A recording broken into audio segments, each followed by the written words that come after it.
Good morning, History 102, and welcome to Chapter 21, where we're going to discuss FDR's presidency and the New Deal, 1932 to 1940. The Grand Coulee Dam on the Columbia River in the Pacific Northwest was completed in 1941 and was the largest man-made structure in world history.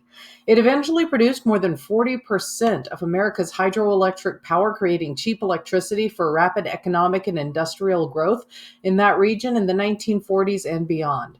This dam was part of the public works revolution that transformed the American economy and landscape in the 1930s. The administration of Franklin Delano Roosevelt spent far more money on building roads, dams, airports, bridges, and housing as part of the New Deal than any other activity.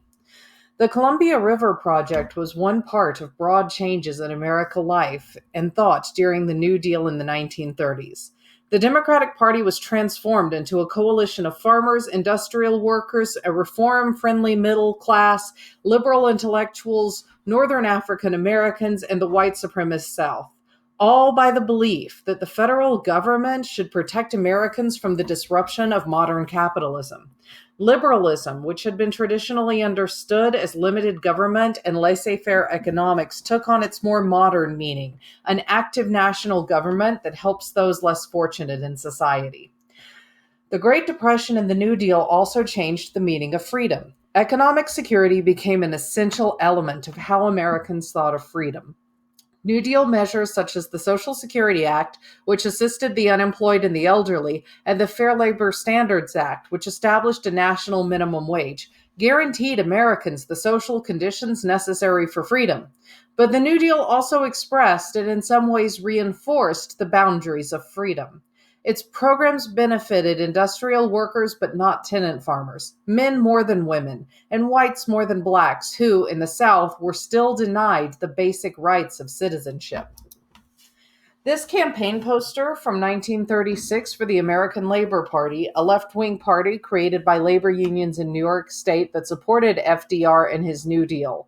The placards illustrate some of the labor union's demands at the height of the union upsurge in the mid-1930s: abolition of child welfare, shorter hours, the right to organize, higher wages, and Social Security. Today, we're going to be looking at the first and second New Deals, the grassroots revolts that led to those becoming policy, a reckoning with how we considered freedom after that, the limits of change that the Supreme Court tried to apply to this, and altogether it led to a new conception of America and of freedom. Our first focus question: what were the major policy initiatives of the New Deal in the first 100 days? Paradoxically, Franklin Delano Roosevelt, also known as FDR, was raised in privilege on a New York country estate. He came to symbolically represent the ordinary American citizen. Like Lincoln, FDR's greatness was his capacity to reject traditional ideas while confronting a national crisis. FDR, as he liked to be called, was born in 1882 and was a fifth cousin of Theodore Roosevelt. He graduated from Harvard and served in the New York State Legislature and as Undersecretary of the Navy during World War I. After he ran for vice president on the Democratic ticket in 1920, he contracted polio and lost the use of his legs, a fact concealed from the public in the pre-television era. Very few Americans realized that this powerful president was confined to a wheelchair. In a speech accepting the Democratic nomination for president in 1932, Roosevelt promised a new deal for the American people, but his campaign offered few specific proposals.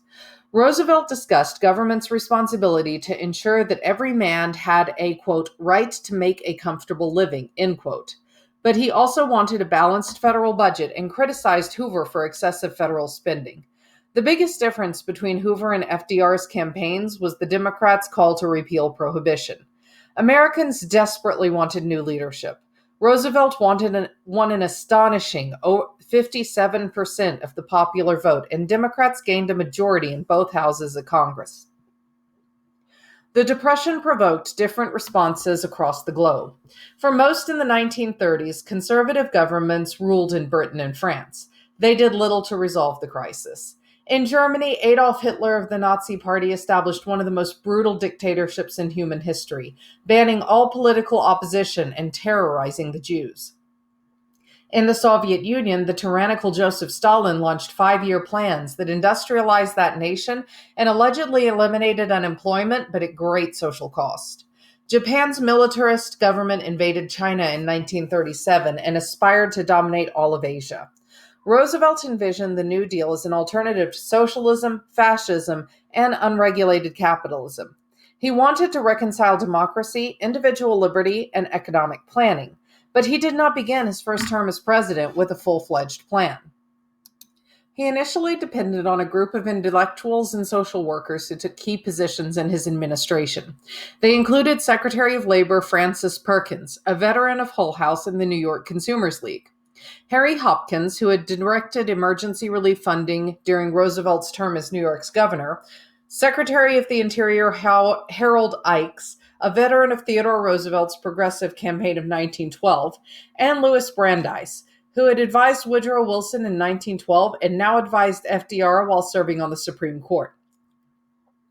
Although these individuals represented the influence of progressivism on Roosevelt and the New Deal, they had no unified position. Brandeis, for one, thought large corporations were not only too powerful, but also had contributed to the Depression by keeping prices artificially high and limiting workers' purchasing power. He argued that they should be broken up, not regulated. Yet the Brains Trust, a group of academics that included a number of Columbia University professors, thought bigness was inevitable in a modern economy. They believed the competitive marketplace had disappeared and that large firms should be managed and directed by the government, not broken up. Their view decisively shaped what came to be known as the First New Deal.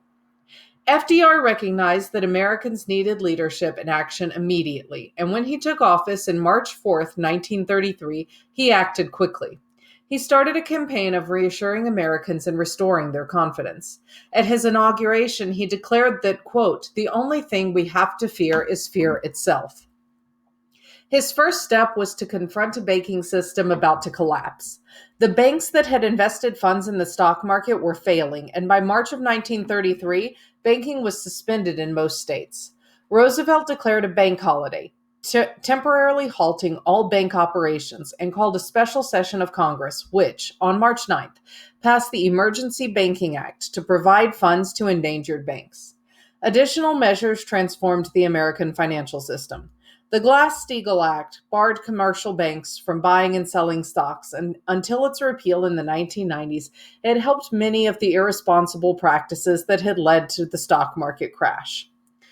The same law established the Federal Deposit Insurance Commission, FDIC, which insured the accounts of individual depositors. Roosevelt also took the United States off of the gold standard, thus breaking the link between the nation's currency and the gold reserves, making it possible to issue more money and stimulate more business activity. These efforts together saved the financial system and greatly increased government's power over it. While 5,000 banks had failed between 1929 and 1933, a full third of all the banks in the United States, not one bank failed in 1936. This 1949 map of the Columbia River Project shows its numerous dams, including the Grand Coulee Dam, the largest man-made structure in the world at the time of its opening in 1941. And this is a map of the 1932 presidential election. As you can see, Roosevelt won in a landslide. Hoover's laissez-faire policies to the Great Depression made him look weak, and Americans craved change.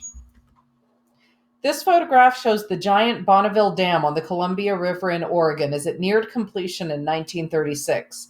This was one of numerous New Deal projects that expanded the nation's infrastructure and provided employment to victims of the Depression. And here we see Presidents Herbert Hoover and Franklin Delano Roosevelt on their way to the latter's inauguration on March 4th, 1933. The two men strongly disliked each other. They barely spoke during the ride and never saw each other again after that day. This is a run on a bank. Crowds of people wait outside a New York City bank to withdraw their money. The Banking Acts were the first of a series of laws passed in the first 3 months of FDR's administration, a period known as the 100 Days. While this was the first time that the 100 days was used to refer to the first 3 months of a presidential administration, since this time it has become tradition. Roosevelt used the crisis as his electoral mandate to pressure Congress into passing laws to stimulate the economy. Congress established a plethora of alphabet agencies, such as the National Recovery Administration, NRA, Agricultural Adjustment Administration, AAA, and Civilian Conservation Corps, CCC, to direct the recovery. Never had an American president exercised so much power or so quickly expanded the role of the federal government in Americans' lives. The key to Roosevelt's plan for the recovery was the National Industrial Recovery Act, NIRA, largely based on government business partnership created by War Industries Board in World War I. The law established a National Recovery Administration, NRA, to set industry codes with groups of business leaders that would serve as guidelines for output, prices, and working conditions. This, it was hoped, would end the cutthroat competition that drove companies out of business, in part by exempting these industry-wide agreements from antitrust laws. FDR thus effectively repudiated the older idea of liberty based on the belief that the best way to encourage economic activity was to ensure a fair distribution of wealth, was to allow market competition to unfold free from government interference. To win support from labor, Section 7A of the NIRA recognized workers' rights to organize unions, which was a sharp departure from the open shop policies of the 1920s and a move towards industrial freedom. The NRA soon adopted codes that set standards for production, prices, and wages in textile, steel, mining, and auto industries. The agency launched a publicity campaign to promote itself, and its symbol, the Blue Eagle, was displayed in stores and factories affected by the codes. But the NRA became controversial when it was shown to have allowed large companies to dominate the code writing process. Large corporations and companies raised prices, limited productions, laid off workers, and divided markets among themselves at the expense of smaller competitors. Many anti-union companies ignored Section 7A. The agency lacked the personnel to enforce the 750 codes throughout the nation by 1935. The NRA did not create recovery or cooperation between capital or labor. The 100 Days also saw the issuance of a government relief to the needy. Roosevelt and many of his advisors believed that direct payments to the unemployed would erode individual self-reliance, and the Economy Act reduced federal spending in hopes of winning business support. But with nearly 25% unemployment, spending funds on relief was inevitable. In May of 1933, Congress established the Federal Emergency Relief Administration to make grants to local relief agencies. But FDR preferred to create temporary jobs that would decrease unemployment while also improving the nation's infrastructure of roads, bridges, public buildings, and parks. In March of 1933, Congress established the Civilian Conservation Corps, CCC, which set unemployed young men to work on projects such as forest preservation and the improvement of national parks and wildlife preserves. By its end in 1942, the CCC had employed more than 3 million people. This cartoon, titled The Spirit of the New Deal, was published in 1933 in the Washington Star. It depicts the federal government, through the National Recovery Administration, promoting peace between workers and employers. And here we see a Civilian Conservation Corps workforce in Yosemite National Park in 1935. The National Industrial Recovery Act was also created the Public Works Administration, PWA, with an appropriation of $3.3 billion. Directed by Secretary of the Interior Harold Ickes, the PWA built roads, schools, hospitals, and other public facilities. In November 1933, the Civil Works Administration was launched, and within a few months it employed more than 4 million people in constructing highways, tunnels, courthouses, and airports. But costs soon skyrocketed, and criticisms mounted that the New Deal was creating a class of Americans permanently dependent on government jobs. In response, FDR dismantled the CWA. Other public works projects included government-planned economic transformation, such as the Tennessee Valley Authority, TVA, which built dams to prevent floods along the Tennessee River and to provide cheap electricity in a region with many isolated and rustic households. The TVA was the first time the federal government produced electricity in competition with private companies, and it served as a model for regional planning that would economically develop the West. The 100 Days also included efforts to improve conditions for farmers. The Agricultural Adjustment Administration let the government try to raise farm prices by establishing production quotas for major crops and paying farmers not to plant more. Many crops were destroyed, and most controversially, 6 million pigs were slaughtered. The AAA successfully raised farm prices and incomes, but large farmers benefited the most, and few small farmers, tenant farmers, or agricultural laborers received any assistance. AAA policies actually encouraged the eviction of tenants, many of whom took to the roads and migrated to the West Coast. The beginning in 1930 of unusually dry weather in the Midwest also worsened the Depression's effect on rural America. By the mid-1930s, the most severe drought in the nation's history caused soil that had deteriorated from modern farming methods to simply blow away in the wind, creating the Dust Bowl, as areas in Oklahoma, Texas, Kansas, and Colorado came to be called. The drought and storms displaced more than 1 million farmers, whose massive trek to the Pacific coast was captured in John Steinbeck's novel, The Grapes of Wrath. Another New Deal initiative, the Resettlement Administration, which was founded in 1934, relocated rural and urban families and communities planned by the federal government in areas like Greenbelt, just outside of Washington, D.C. This map, published by the Public Works Administration in 1935, depicts some of the numerous infrastructure projects funded by the New Deal. Among the most famous are the Triborough Bridge in New York City, the Overseas Highway in Florida, and the Grand Coulee Dam in Washington. Overall, the New Deal spent $250 billion in today's money to construct, among other things, 40,000 public buildings, 72,000 schools, 80,000 bridges, and 8,000 parks, and most locally, Hoover Dam here in Las Vegas. A map showing the reach of the Tennessee Valley Authority, covering all or parts of 7 southeastern states. And this is the Dust Bowl. It was not a very small local phenomenon. It actually stretched across 5 states. And as you can see here, giant dust storms would often engulf entire towns. April 14th, 1935, pictured here, came to be known as Black Sunday in the American West. The lack of farms led to the eviction of many sharecroppers, pictured here. They had been working on farms in New Madrid, Missouri, as a result of government subsidies to farm owners to reduce crop production. Because of those subsidies, though, they were evicted as it became more profitable for large tenant farms instead of smaller sharecropping arrangements. By the late 1920s, homeownership had become a sign of respectability among the middle class and offered security to workers who faced low wages, irregular employment, and limited occupational mobility. But then the Great Depression destroyed the American housing industry. The building of new homes virtually halted, and banks and savings and loan associations that had financed homeownership collapsed or survived only by foreclosing on mortgages. President Hoover established a federally sponsored bank to issue home loans, but only with the New Deal did the federal government systemically intervene in the housing market. Roosevelt stated that the security of the home was a fundamental right.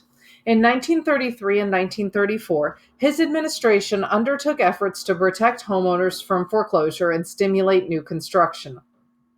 The Home Owners Loan Corporation and the Federal Housing Administration insured millions of long-term mortgages issued by private banks. The government also built thousands of units of low-rent housing. Thanks to FHA and later the Veterans Administration, homeownership became a reality for tens of millions of Americans. In FDR's first 2 years, the 21st Amendment was ratified, repealing prohibition. The Federal Communications Commission was established to supervise radio and telephone communications, and the Securities and Exchange Commission was created to regulate the stock and bond markets. The first New Deal was a series of experiments, some of which failed, that transformed the role of the federal government and assisted millions of Americans in the midst of the Great Depression. But it did not end the Depression. In 1934, 10 million Americans, more than 20% of the labor force, were still out of work. In 1935, the Supreme Court, still dominated by conservative Republican judges who believed in 19th century notions of freedom such as liberty of contract, began to strike down New Deal laws.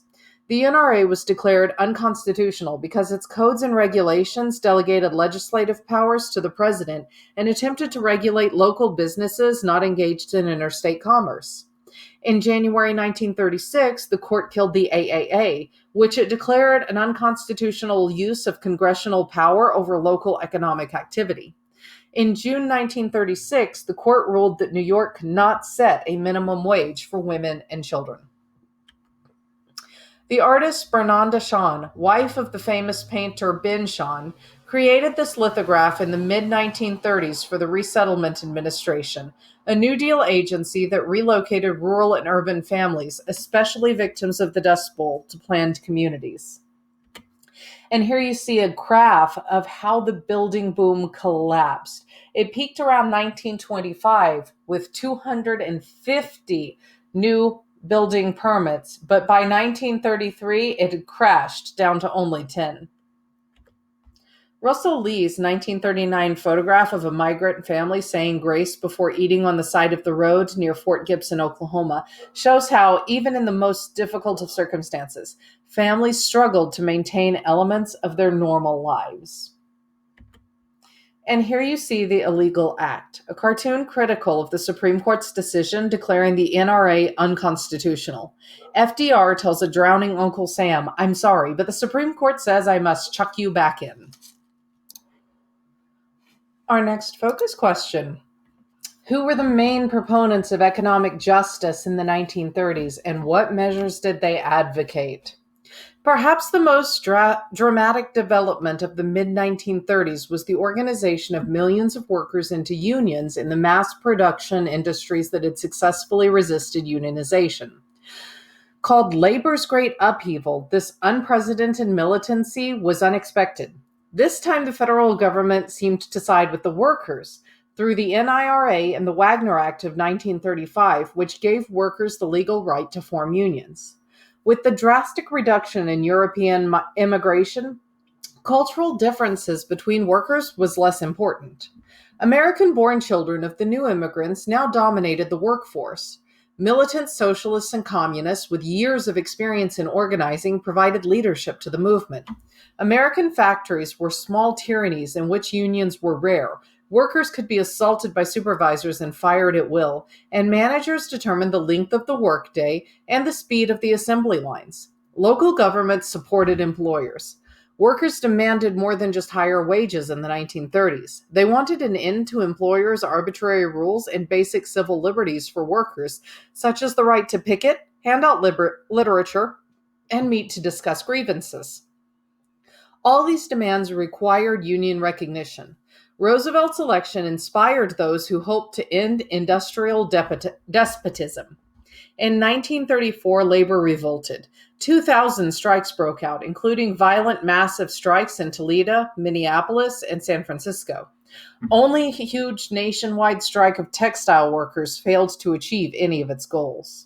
The upheaval challenged the AFL's old model of organizing workers by craft skill rather than organizing all of the workers in a particular industry, such as steel, into one union.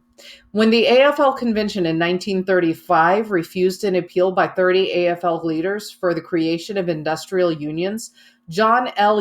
Lewis, the head of the United Mine Workers, forced a split that led to the creation of the Congress of Industrial Workers, the CIO. The CIO, Lewis said, would win economic freedom and industrial democracy for American workers. In December of 1936, the United Auto Workers, a small CIO union, conducted a sit-down strike, occupying a General Motors plant in Cleveland.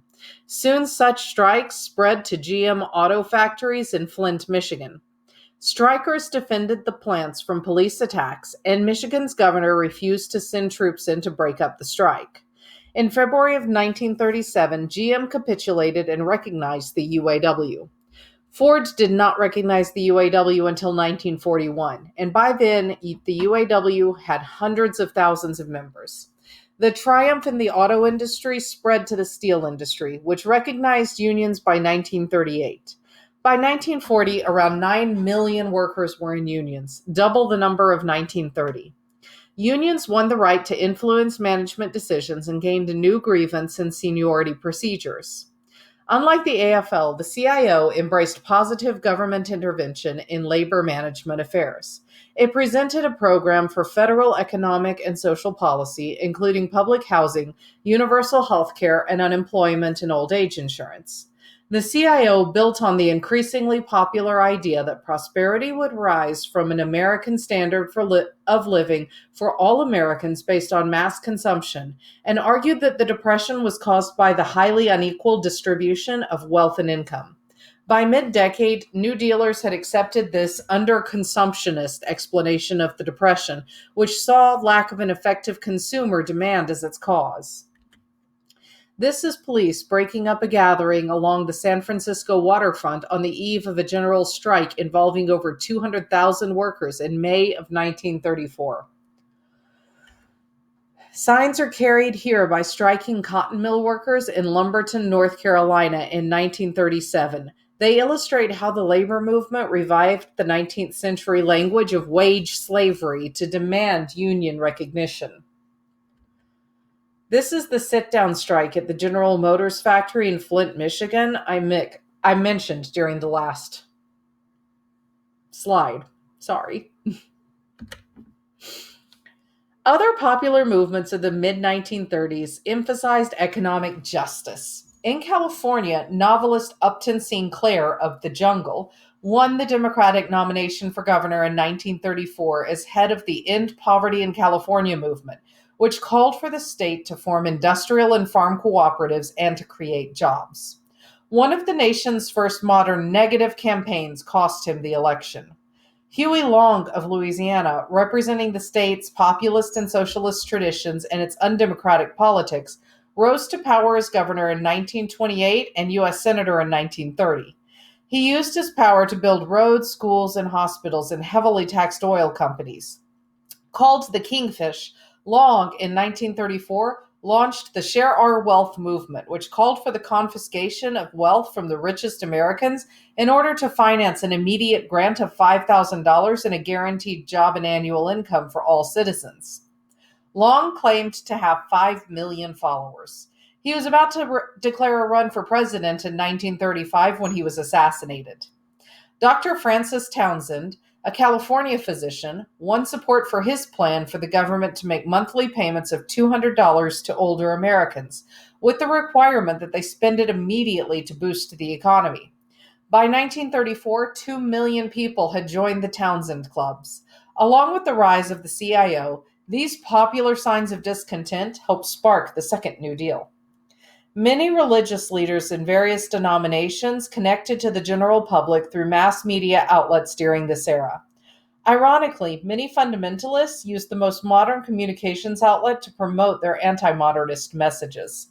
For example, in the mid-1930s, Father Charles E. Coughlin, the radio priest, attracted millions of listeners each week with broadcasts attacking Wall Street bankers and greedy capitalists. Initially a supporter of FDR, Coughlin soon became increasingly critical of what he saw as a failed New Deal. His crusade later shifted to anti-Semitism and support for European fascism. Other religious leaders took advantage of the mass media to spread their beliefs. It was a method to communicate directly with audiences instead of progressing through established denominations. For example, during the 1920s, Amy Semple McPherson, a Los Angeles revivalist, had her own radio station, which broadcast her International Church of the Four Square Gospel sermons. This is Huey Long, the kingfish of Louisiana politics, in full rhetorical flight. The photo was probably taken in 1934 when Long was in the U.S. Senate, but still running the state government at the same time. And this is the cover to a songbook to accompany a radio broadcast from Chicago Gospel Tabernacle. A radio tower dominates the image. Our next focus question: what were the major initiatives of the Second New Deal, and how did they differ from the First New Deal? These popular movements in the CIO helped create the Second New Deal, which Roosevelt, having been buoyed by Democratic gains in Congress in 1934, launched in 1935. The first New Deal had focused on economic recovery. The second was centered on security, the guarantee that the government would protect Americans from unemployment and poverty. The belief that a lackluster consumer demand had caused the Depression had become popularized by Long, Townsend, and the CIO. By 1935, many New Dealers believed the government should no longer try to stimulate the business recovery, but instead should redistribute income in order to sustain mass purchasing power in the consumer economy. Congress imposed a tax on large fortunes and corporate profits and created the Rural Electrification Agency, REA, to bring electricity into homes, thus enabling rural Americans to purchase household appliances. The REA brought electricity to millions of homes and was one of the most successful New Deal programs. The federal government also tried to support soil conservation and family farming, as policymakers believed that prosperity was impossible if farmers' standard of living lagged behind that of urban workers and the middle class. In 1934, FDR had limited federal employment programs, but now he established the Works Progress Administration, WPA, which hired 3 million Americans each year until it ended in 1943. Directed by Harry Hopkins, the WPA transformed the American landscape. It built thousands of public buildings, bridges, roads, airports, stadiums, swimming pools, and sewer treatment plants. The WPA even employed white-collar professionals. The most famous WPA projects were the arts and included murals, historical and tourist guidebooks, and the Federal Theater and Dance projects. In 1935, Congress also created a National Youth Administration to provide relief to American teenagers and young adults.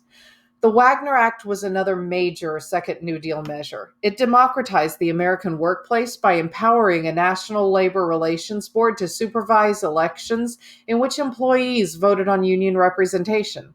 Sponsored by Senator Robert Wagner of New York, this bill also made illegal unfair labor practices such as firing and blacklisting union organizers that had stymied organization in the past.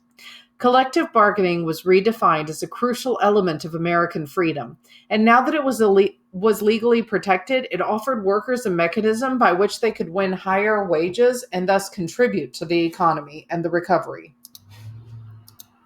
This photograph of Wilder, Tennessee in 1942 illustrates the achievements and the limits of New Deal in rural America.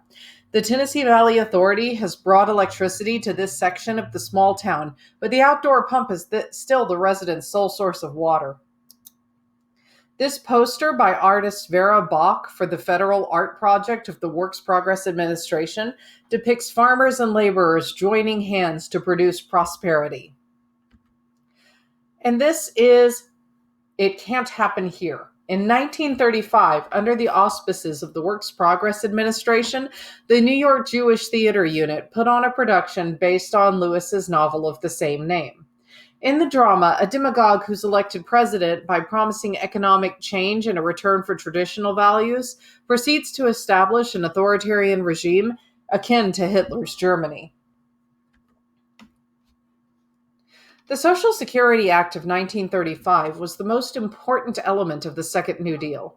It represented Roosevelt's belief that the government had to guarantee the material well-being of ordinary Americans. It established a system of unemployment insurance, old age pensions, and aid to the disabled, the elderly poor, and families with dependent children. Though these programs built on old progressive proposals, this was a permanent system of social insurance. The Social Security Act created the American vision of the welfare state, a term with origins in its World War II-era Britain that referred to income assistance, medical care, and social services for all citizens. Although unprecedented in American history, the American welfare state, as compared to welfare states in Europe, was more decentralized, spent less, and covered fewer citizens. The original Social Security bill contained a system of national health insurance that was eliminated after vehement opposition by the American Medical Association, which feared government's regulations of doctors' incomes and practices. While some New Dealers wanted a universal program funded by general tax revenues with a single set of eligibility standards administered by federal officials, Secretary of Labor Francis Perkins and powerful members of Congress wanted to keep relief in state and local hands and make workers contribute to the costs of their own benefits. FDR wanted Social Security taxes to come from employers and workers rather than general revenues in order to give working citizens a legal, moral, and political right to collect their old age pensions and unemployment benefits, which Congress would not dare to violate. Thus, Social Security became a mixture of national and local funding, control, and eligibility standards. Old age pensions were administered nationally but paid for by taxes on workers and employers. These taxes also paid for unemployment insurance, but this was decentralized, allowing states to set unemployment benefit levels. The states paid most for costs for direct poor relief in a program called Aid to Dependent Children, and eligibility and payment varied greatly. Social Security was a significant departure from American government's traditional function, and the Second New Deal dramatically changed the relationship between the federal government and American citizens. Before the 1930s, Americans asked whether government should intervene in the economy. After the New Deal, Americans asked only how the government should be intervening. This 1935 poster promotes the new Social Security system. Our next focus question: how did the New Deal recast the meaning of American freedom? The Depression ensured that Americans would face, in the words of one writer, a reckoning with liberty. FDR declared that for far too many Americans, life was no longer free, liberty no longer real, men no longer follow the pursuit of happiness. Most Americans assumed that liberty required a new meaning. The New Deal transformed the idea of freedom by tying it to the growing power of the national government. Roosevelt was not just a master politician, but also a brilliant communicator, and with his opponent controlling most of the newspapers, he turned to the radio to reach Americans with weekly broadcasts called fireside chats in order to build support for his policies. FDR adopted old terms and ideas to defend his innovative policies, most notably liberalism, which he redefined as a government that was large, active, and socially conscious. In his second fireside chat, Roosevelt contrasted the older notion of liberty as liberty of contract, which served the, quote, privileged few, end quote, to his definition of the concept as, quote, greater security for the average man, end quote. He continued to positively associate freedom with economic security and identify economic inequity as his greatest foe. Yet a concept of liberty defined as freedom from powerful government animated his opponents. They argued that New Deal spending undermined fiscal responsibility and that new regulations suppressed American freedom. Conservative businessmen and politicians formed into an organization, the American Liberty League, to oppose his policies. As the 1930s went on, his opponents increasingly employed the language of liberty to paint FDR as a dictator who threatened traditional American freedoms. By 1936, politics reflected class divisions more than at any other point in American history. Working class voters provided large majorities for the Democratic Party, and large and small businessmen were alienated from the New Deal. Americans divided over their definition of liberty. One magazine editor said that citizens had two opposing concepts of liberty, one based on free enterprise and the other a socialized liberty based on equality of wealth and goods. A fight over the ideal of freedom defined the 1936 presidential campaign. The Democrats insisted that in a modern economy, the government was obligated to guarantee a democracy of opportunity for all. Roosevelt, in his speech accepting the nomination, attacked economic royalists who intended to establish a tyranny over ordinary people. He insisted that economic rights were the precondition for liberty and that poor men are not free men. Moreover, he argued that large corporations constituted a new despotism that threatened economic freedom. FDR faced the Republican nominee and former Kansas Governor Alfred Langdon, who denounced Social Security and other New Deal programs as a threat to individual liberty. Roosevelt, however, won by a landslide, carrying every state except for Maine and Vermont. Strong support from organized labor and his ability to unite Southern whites and Northern blacks, Protestant farmers and urban Catholic and Jewish ethnics, and industrial workers and middle class homeowners won him the election. The groups formed the so called New Deal Coalition, which dominated American politics for the next 50 years.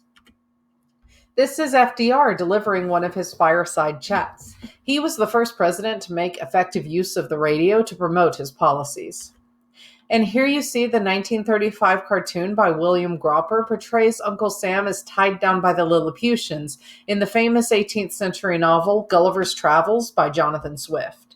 In this case, the bonds are the numerous agencies and laws created by the New Deal, which Gropper suggests are inhibiting the country from getting back on its feet during the Great Depression. At his inauguration, FDR admitted that the Depression was not over and promised to do more to help the significant majority of Americans who were still in need of assistance. Encouraged by his massive victory, Roosevelt committed what many believe was an enormous error.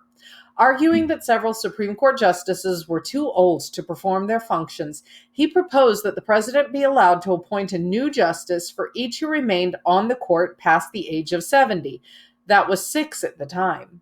FDR's goal was to change the balance on a court that might invalidate Social Security, the Wagner Act, and other parts of the Second New Deal. Immediately, however, the president was criticized as an aspiring dictator. Congress rejected the plan, but Roosevelt's court-packing threat seemed to persuade the court to accept economic regulation by state and federal authorities.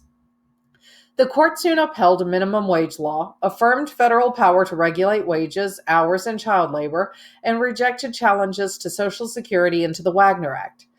Chief Justice Charles Evan Hughes said that while the term freedom of contract did not appear in the Constitution, liberty did, and it required legal protections against social evils that menace people's welfare. The Second New Deal slowed after the court-packing fight. Although the Housing Act, passed in 1937, signaled the first major effort to build homes for the poorest in America, the Fair Labor Standards Bill in 1938, which banned goods produced by child labor, set a minimum wage, and required overtime pay for more than 40 hours of work per week, languished in Congress for a year before it passed. This bill established federal regulation of wages and working conditions in a radical departure from pre-Depression policies. In 1937, the economy slumped sharply after FDR, who saw economic improvements in 1936, decreased federal farm and WPA work relief. This caused business investment, production, and stocks to also fall and unemployment to rise. In 1936, in The General Theory of Employment, Interests, and Money, John Maynard Keynes criticized economists' commitments to balanced budgets. He argued that massive government spending was needed even at the cost of deficits to sustain purchasing power and stimulate economic activity during downturns. By 1938, Roosevelt had adopted this solution, which came to be known as Keynesian economics, and he asked Congress for billions more in work relief and farm aid. The New Deal had shifted from economic planning to economic redistribution and then to public spending. The Second New Deal was over. This cartoon, titled Fall In, is commenting on Roosevelt's proposal to pack the Supreme Court, from the Richmond Times-Dispatch, January 8, 1937. And here you can see the trend of unemployment during and after the Great Depression. It wasn't the New Deals that ended the Great Depression, it was actually World War II. Our next focus question: how did New Deal benefits apply to women and minorities? Roosevelt conceived of the Second New Deal's assistance to broad groups of needy Americans, the unemployed, elderly, and dependent, as a right of citizenship, not a special privilege. But the realities of inherited ideas about gender and Black disenfranchisement in the South powerfully affected legislation. The New Deal affected different groups of Americans in very different ways. The New Deal incorporated women into government more than any previous administration. A number of talented women, such as Secretary of Labor Frances Perkins, advised the president and affected policy. The best known of these was Eleanor Roosevelt, who became the first modern First Lady. She used her position to reform civil rights, labor laws, and work relief. But organized feminism was absent in the 1930s. The Depression actually provoked calls for women to leave the labor market in order to open up jobs for unemployed men. The federal government enacted laws that led to the dismissal of government employees, and many private employers denied jobs to married women. Even the CIO, who organized female workers, adhered to the notion that women should be supported by men. The ideal of the male headed household powerfully shaped social policy. Because paying taxes on wages made one eligible for the most generous Social Security programs, old age pensions, and unemployment insurance, they did not cover most women because most women did not work outside the home. The program excluded 3 million mostly female workers. Here we see Eleanor Roosevelt, who transformed the role of the First Lady by taking an active and visible part in public life. Here she's visiting a West Virginia coal mine in 1933. She's the one in the back of the car and on the right, by the flag. This photograph from 1933 depicts a march in New York City organized by the Association of Unemployed Single Women. Many men believed that public works jobs and governmental relief should not go to women who, the logic went, could be supported by their husbands or fathers. Although Roosevelt strove to portray the federal government as representing all people in America, the power of the Solid South molded New Deal welfare state into an entitlement program for white Americans. With Black disenfranchisement, Democrats controlled the South. Southern Democratic members of Congress were elected again and again by tiny white electorates. Because committee chairmanships rested on seniority, once the Democrats took control of Congress in 1933, Southerners took key leadership positions. Roosevelt believed that he could not challenge the Southern Democrats if he wanted New Deal laws to be passed. Southern Democrats denied Social Security to agricultural and domestic workers, which were the largest categories of Black employment. Only Black organizations that and the left truly pushed for universal social insurance. In 1935, Congressman Ernest Lundeen of Minnesota had introduced a bill to create a federal system of old age, unemployment, and health benefits for all age workers and support for female heads of households with dependents, but it was replaced by the Social Security bill. Because of this Southern veto, most Black workers were limited to the least generous and most vulnerable parts of this new welfare state. Direct public assistance programs were ostensibly open to all poor seniors and families with dependent children who demonstrated financial need, but the benefits were set low and the eligibility was determined by state and local officials who had broad authority. In the South, this translated into widespread discrimination. Because recipients of direct assistance did not pay Social Security taxes, they soon bore a stigma of dependency on government handouts, which became known simply as welfare. This stigma intensified until the pressure for reform led the federal government to abolish its responsibility for welfare in 1996, during the administration of President Bill Clinton. Here we see students from Howard University outside the National Crime Conference in Washington, D.C., 1934. They wore nooses and the names of victims to protest the Congress's failure to include the subject of lynching in its program. This 1936 photograph shows a Black farmer with his son repaying a loan from the Farm Security Administration, which sought to improve the conditions of poor landowning farmers and sharecroppers. The client wears what is probably his nicest attire to meet with the government official. The Depression and the New Deal had contradictory impacts on the nation's racial minorities.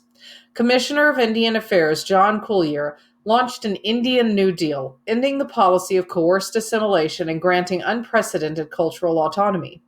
He replaced boarding schools with reservation schools and increased spending on Indian health. He also ended the policy, which had been implemented since the passage of the Dawes Act, of dividing Indian lands into small plots for individual farmers and selling off the rest. Federal officials now recognize the right of Indians to govern their own communities, except in areas covered by federal law. Though the New Deal was the most radical shift in Indian policy in American history, it barely improved living conditions on extremely poor reservations. The Depression devastated Mexican Americans, 400,000 of whom returned to Mexico when the demand for their labor declined.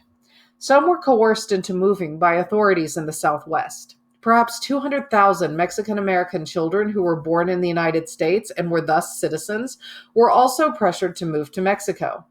Those who stayed mostly worked in desperate conditions on large corporate farms in the Southwest. The Wagner and Social Security Acts did not apply to agricultural workers, and when these workers tried to unionize, they were brutally suppressed.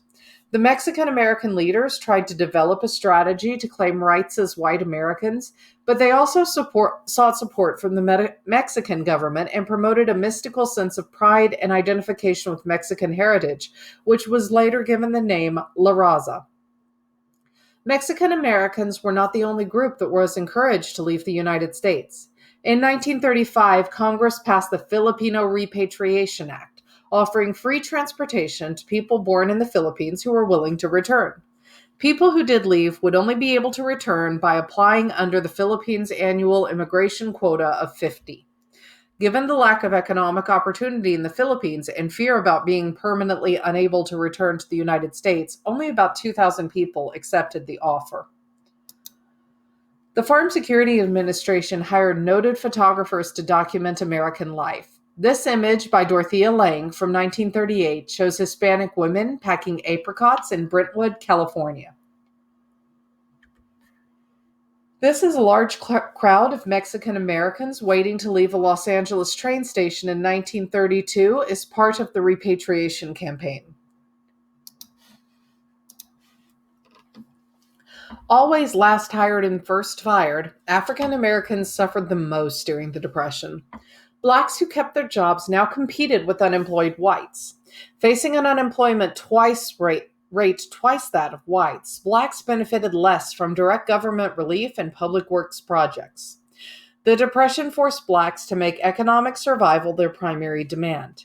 Even W.E.B. Du Bois surrendered hopes for racial integration and instead urged blacks to think of themselves as a nation within a nation. He urged blacks to build an independent, cooperative economy with their own communities and take control of separate schools.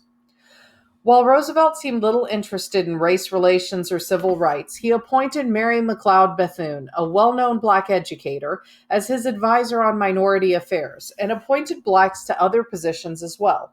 Key members of his administration, including his wife and Secretary of the Interior Harold Ickes, criticized segregation, disenfranchisement, and lynching. Blacks generally supported the New Deal and started voting for the Democratic Party, shifting away from their traditional support for Republicanism. Their hopes for broader changes were stymied by the influence of white Southern Democrats in the party. Federal housing policy powerfully reinforced residential segregation and showed the limitations of New Deal freedom. Local officials implemented national housing policy in a way that reinforced existing racial discrimination. Nearly all municipalities in both the North and the South insisted that housing sponsored by the federal government must be racially segregated. The Federal Housing Administration also ensured mortgages that contained clauses barring future sale to non-whites. Federal employment practices also engaged in racial discrimination. In the federal government, few blacks held skilled or professional positions, and in the South, many New Deal construction projects refused to hire blacks. The New Deal's modernization of Southern agriculture led large landowners to displace tenant farmers, many of whom were blacks, from their lands. Only with the Great Society of programs of the 1960s was the welfare state extended in ways that fully incorporated Black Americans. Future Congressman Adam Clayton Powell Jr., at center with the billboard, is taking part here in a Don't Buy Where You Can't Work demonstration in Harlem during the Great Depression. The campaign targeted stores that served Black customers but refused to hire Black employees. Photograph copyright Morgan and Marvin Smith. This is a map of Philadelphia prepared by the Homeowners Loan Corporation and illustrates how federal agencies engaged in redlining of neighborhoods containing blue-collar and Black residents. The result was to strongly reinforce housing segregation. The colors correspond to the agency's perception of an area's real estate prospects. Wealthy neighborhoods are colored green and given the best credit ratings, were expected to be racially and ethnically homogeneous. White-collar districts in blue were second best. Red districts, the worst, had an undesirable population. The corporation prepared maps like this from many cities and shared them with private lenders and the Federal Housing Administration, resulting in massive disinvestment in red districts. During the 1930s, the South remained rigidly segregated. This 1939 photograph by Dorothea Lange depicts a colored movie theater in the Mississippi Delta.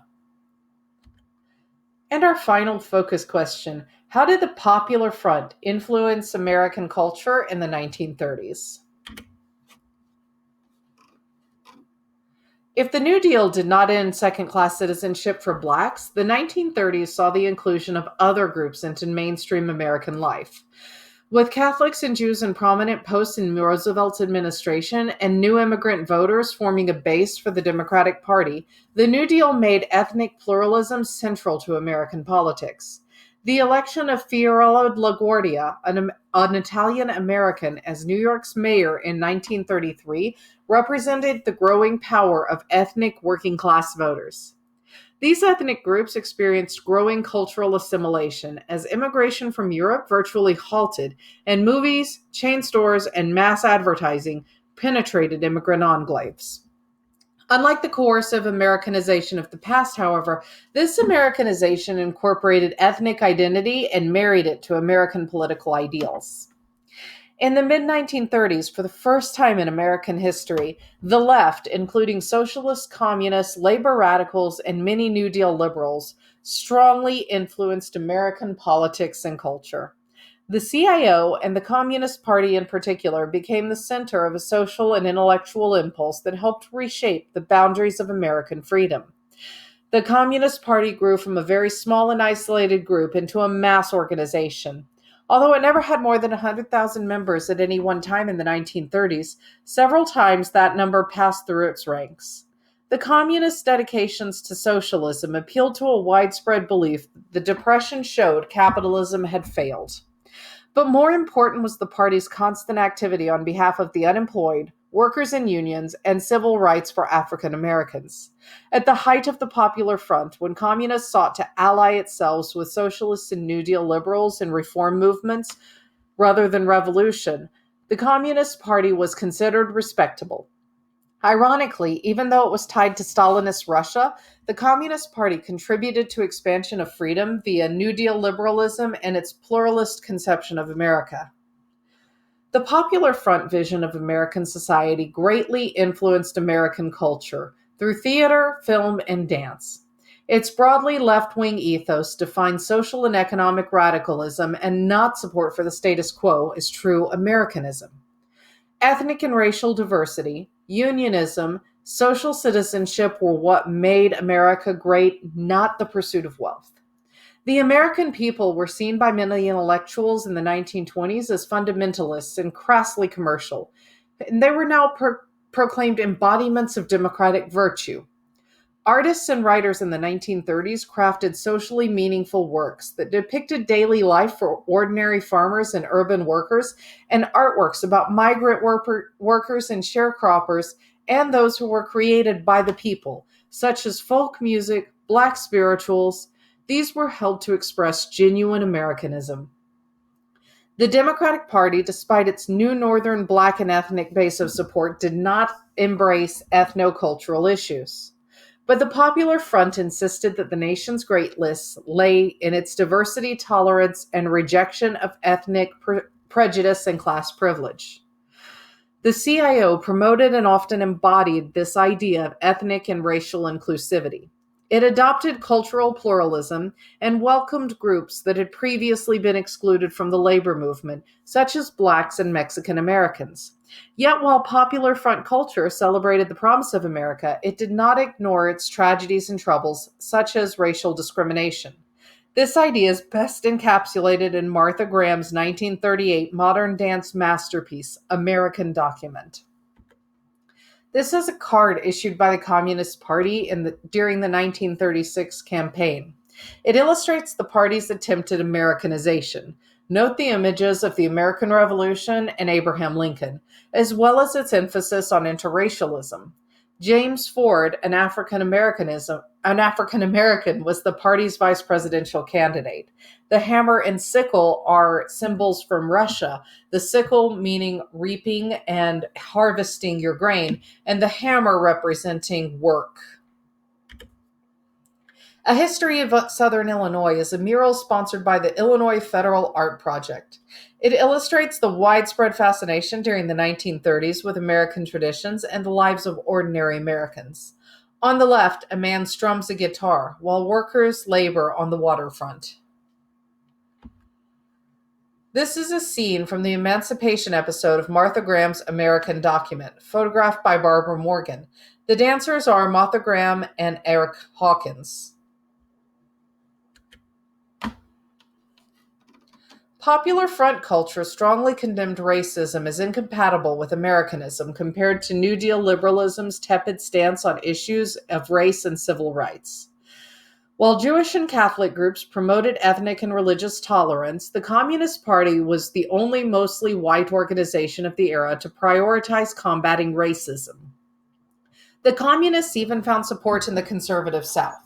Communist groups mobilized popular support for Black defendants victimized by the racist criminal justice system, which made the Scottsboro case an international cause. 9 Black men in Scottsboro, Illinois, were arrested in 1931 for raping 2 white women.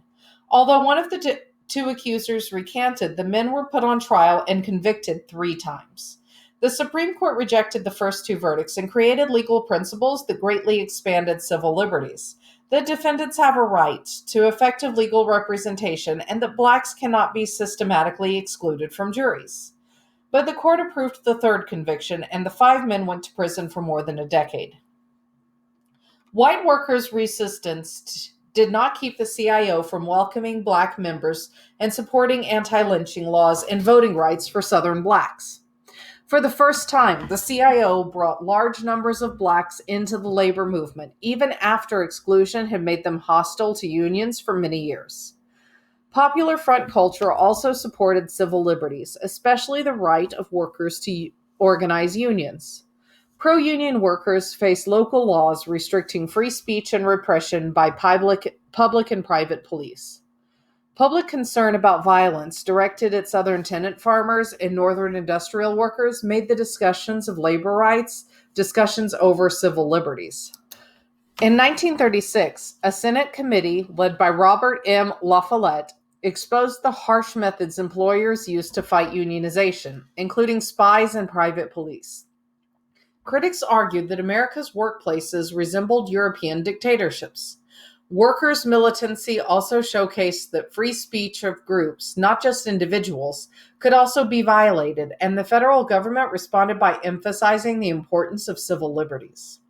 The Supreme Court abandoned the liberty of contract for a definition of American freedom based on civil liberties and allowed free speech for communists, labor picketing, and initiated a repeal of numerous state laws that inhibited expression.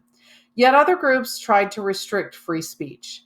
In 1938, the U.S. House of Representatives created the House Un-American Activities Committee, HUAC or HUAC, to ferret out disloyalty and un-American behavior in speech.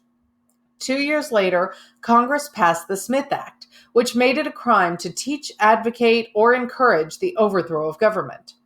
Similar committees were established at the state level and used to intimidate communists and others on the left. These are the Scottsboro Boys, flanked by 2 prison guards with their lawyer, Samuel Leibowitz. This 1935 May Day parade in New York City includes a placard celebrating the Bill of Rights. By 1940, the New Deal was ending. Growing numbers of Democrats opposed Roosevelt's policies. Roosevelt exposed the poverty and lack of economic development in the South, and a new generation of homegrown Southern radicals, Southern New Dealers, Black activists, labor leaders, and communists, and a few elected officials began organizing for unions, unemployment relief, and racial justice. Instead of simply shaping New Deal measures to accommodate their racial and economic preferences, Southern Democrats, who feared that federal intervention in the region would lead to more unions and racial conflict, started to oppose Roosevelt's policies altogether. In response, in 1938, FDR appealed to Southern voters to support more progressive, pro New Deal Southern Democratic candidates in congressional elections. Instead, however, the South's small electorate resisted and reelected the incumbents. In the North, court packing and the rise of the CIO led middle class voters to go towards the Republicans. The Republicans gained a significant number of seats, and a stalemate in Congress followed. Congress started to eliminate many popular New Deal programs, and Roosevelt turns his administration's attention towards Europe and the impending war. The New Deal seemed limited, given the enormous catastrophe it confronted. Compared to European welfare states, Social Security was confined to fewer functions and not as well funded. The New Deal had not improved race relations or gender relations and had actually worsened them in many ways, but nonetheless it accomplished many things. Most importantly, making the federal government an active force in regulating and reshaping economic life. It also restored Americans' faith in democracy, reconfigured the American Party in electoral politics, and reinvigorated the ideas of freedom to include a more diverse American people. However, even the New Deal could not undo the Depression, which was finally ended only by the mass employment created by World War II. Here is a review of the focus questions that I went over in this lecture. Our next lecture, unsurprisingly, is the entrance of World War II, fighting it, the reaction of the home front, visions of what freedom would look like afterwards, and how Americans coped with the end of the war. I hope you've enjoyed this recording. Please feel free to leave any feedback and email me with any questions you may have. Have a great week.